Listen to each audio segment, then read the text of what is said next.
সুপ্রিয় দর্শক, আসসালামু আলাইকুম। জীবনের গল্পে আপনাদের স্বাগতম। ক্যামেরার সামনে দাঁড়িয়ে আছে এই মুহূর্তে একটি বোন, আমরা শুনবো তারই জীবনের গল্প। আসসালামু আলাইকুম আপু, কেমন আছেন?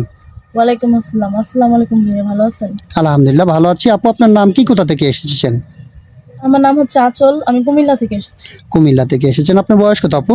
23 বছর। 23 বছর বয়স। আচ্ছা, আপনি পড়াশোনা করেছেন জি, কতটুকু? এসএসসি পর্যন্ত। এসএসসি পর্যন্ত। আপনার ফ্যামিলিতে কে কে আছে আপু? ফ্যামিলিতে আমার বোন আর আমার মা ছাড়া কেউ নেই। বোন আর মা ছাড়া কেউ নেই। আপনার বাবা কি হয়েছেন? আমার বাবা ছোটকালে মারা গেছে।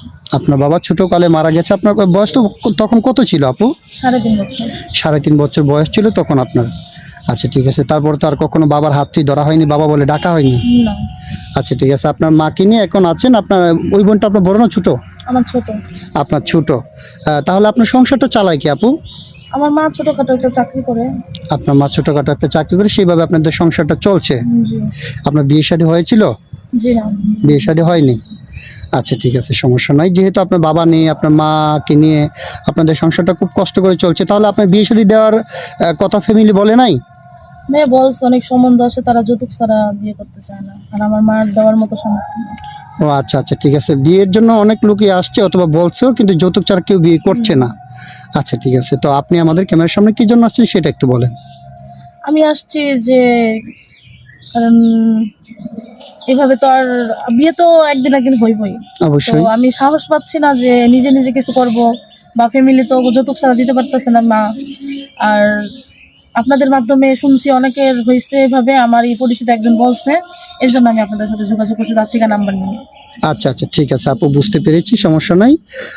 তো আমরা তো অবশ্যই অনেক মেয়েদেরকে বিয়ে শাদী দিয়েছি, যেহেতু আমাদের এটা একটা ম্যারেজ মিডিয়া। তো আপনাকে যিনি বিয়ে করবেন ওনার বয়সটা কেমন হতে হবে? ভাইয়া বয়স যেমনই হোক, শুধু আমার মায়েরে দেখলেই হইব, আমার মা বোন রে নিজের মা বোনের মতো ভাবলেই হইব, আমার বয়স দিয়ে কোনো সমস্যা নেই।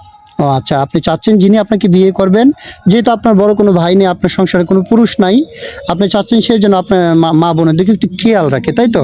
দায়িত্ব না, মানে আপনি চাচ্ছেন যে খেয়াল যেন রাখে সে। জি জি। আচ্ছা ঠিক আছে আপু, বুঝতে পেরেছি। দায়িত্ব তো শুধু আপনার নিলেই হবে। জি জি। আচ্ছা ঠিক আছে। আমরা এই ভিডিও পাবলিক করার পর তো অনেক দেশ থেকে, প্রবাস থেকে ভাইয়েরা আপনার সাথে যোগাযোগ করতে চাইবে। ওনারা যোগাযোগ কিভাবে করবেন আপনার সঙ্গে? আপনাদের মাধ্যমে করতে হবে ভাইয়া, আমি ফোন চালাই না। আপনি ফোন চালান না? না, আমার মার একটা ফোন ছিল, নষ্ট হয়ে গেছে। ওইটা ঠিক করতে যা চায়, বাটন ফোন তো, তাদের একটা নতুনই কিনা যায়, নতুন কিনলে তো কিনে নিতে পারি, ও মোবাইল কিনোনের মতো নেই।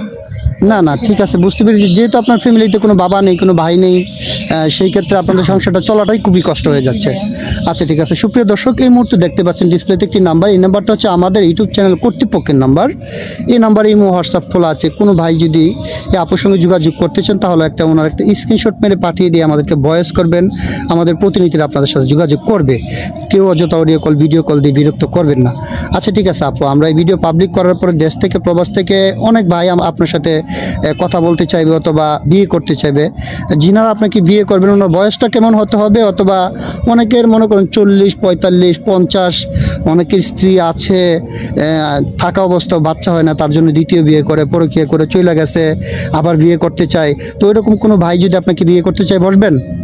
জি ভাইয়া, যদি বউ মারা যায় তাতে আমার কোনো সমস্যা নাই, যদি মনে করেন বউ চইলা যায় তাও সমস্যা নাই, আর যদি মনে করেন বয়স বেশি হয় তাও আমার কোনো সমস্যা নাই। ও আচ্ছা। মানুষ ভালোই হইলো, আপনাদের কাছে অনুরোধ যাতে ভালো একটা মানুষের সাথে আমরা মিলাই দিতে পারি। আচ্ছা আচ্ছা ঠিক আছে আপু, আমরা অবশ্যই চেষ্টা করবো আপনাকে একটা ভালো মানুষের সাথে মিলিয়ে দেওয়ার জন্য। তাহলে আপু, আপনি ভালো থাকবেন, সুস্থ থাকবেন। আল্লাহ হাফেজ।